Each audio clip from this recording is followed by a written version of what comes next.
so great to see you. I'm excited to jump right in today. I wanted to talk about taking time for yourself, and as women, that's so hard to do. Or if we do, we end up feeling like we shouldn't, like we have this guilt. We should be taking care of someone else, or we could be doing this, or be doing that. And honestly, that's not true. It's so valuable. It's so important for us to take time for us, not just physically, but spiritually and emotionally. As women, we're very emotional. We're nurturers. We love. We care. We meet everyone's needs but our own. So I hope this video kind of just gives you a minute to just stop right now and to listen to this, because I think it's going to benefit you. Usually, as women, as we care for others and as we are going throughout our day and doing all the things that we need to do, and we're pushing and pushing and pushing ourselves, right? We're not stopping. We women are just so good at just perseverance and just pushing through it, and whether we're doing it, half alive or not, we're just going to get the job done, right? Which is awesome. As women, we're just such fighters. Women are natural fighters. And we we have so much potential. Women are just incredible. But what women forget to do is take time for themselves and refuel. Usually throughout the day, I'll have minutes here and there that are to myself. So whether the baby's napping or the kids are doing an activity, or I got an hour or so, depending on how lucky I am that day. I've realized that what I choose to do in that time is critical. Okay, it's not just important, it's critical. Because these moments come and they go. They're usually, it's not promised how much time it's going to be. It could be 30-minute nap, it could be an hour nap, or however long that activity for the kids is going to be. It just depends, it varies. So a lot of times if I just jump into something else because I want to either, I could do another load of laundry, or I can do this, or I could do that. I really have to keep that on check, because I have to kind of be like, what did I do today? Have I taken time to eat? Or have I taken time to take supplements? Have I taken time to drink water? Whatever it may be.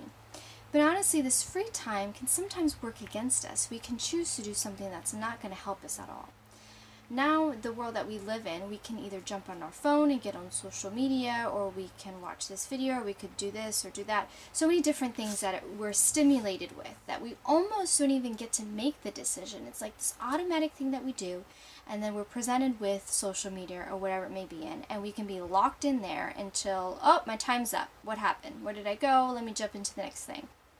We can do that and do that and do that, and over time it will have an effect on us. At least that's what I am noticing. And maybe this is true for you as well. When you have those free moments, these moments are so important because they're your moments to recharge, refuel, and just energize yourself in whatever way you can. So I came up with the 3 E's. I want to do something on my free time that will either edify me, educate me, or energize me. Since I have to make that quick, what am I going to do in my free time?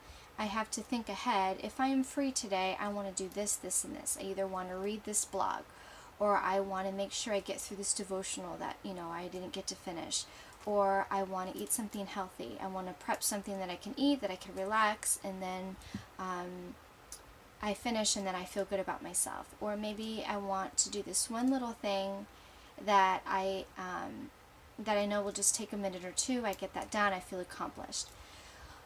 Before, what I was doing things that just either wasn't helping me, or was draining me, or was making me actually more tired than I was before that free moment, if that makes sense. Like when we're so busy, we're doing things and we're moving. But sometimes when we're so busy, then we stop, we like crash, and then we're like, I'm so tired, I just want to do nothing. Or I'm just going to, do something mindless. And then after the break, I'm feeling worse than I started, if that makes sense. So I came up with those 3 E's because it helps me figure out what I want to do. So it was edify, educate, or energize. I'm going to look at something on social media that's going to edify my spirit. I'm not going to look at what everyone else has been doing or not doing, or gossip, or some catastrophe that's happening on the other side of the world, or even down the street, depending on what I need for that moment. If it's my break time, it's not really time for me to look on what other people's needs are. I really need something that's going to get me going to the next thing that I need to do in my day, or the next phase. Or I can read something that's going to educate me. It could be anything, or energize me. So I'm going to eat something healthy. I'm going to take something that's going to give me energy. I'm going to make myself a smoothie. I'm going to drink some water, or whatever that may be. These moments really matter, and if we don't keep these moments on check, we could start doing things that aren't helping us, and then we're going to feel worse. And then to get through that hump of the day, the evening or the afternoon is going to be a lot harder if I didn't make a wise choice. So I hope that helped you, and I hope that made sense. And I think it's important to take time for ourselves. So take time for yourself today, moms, and I'll see you next time.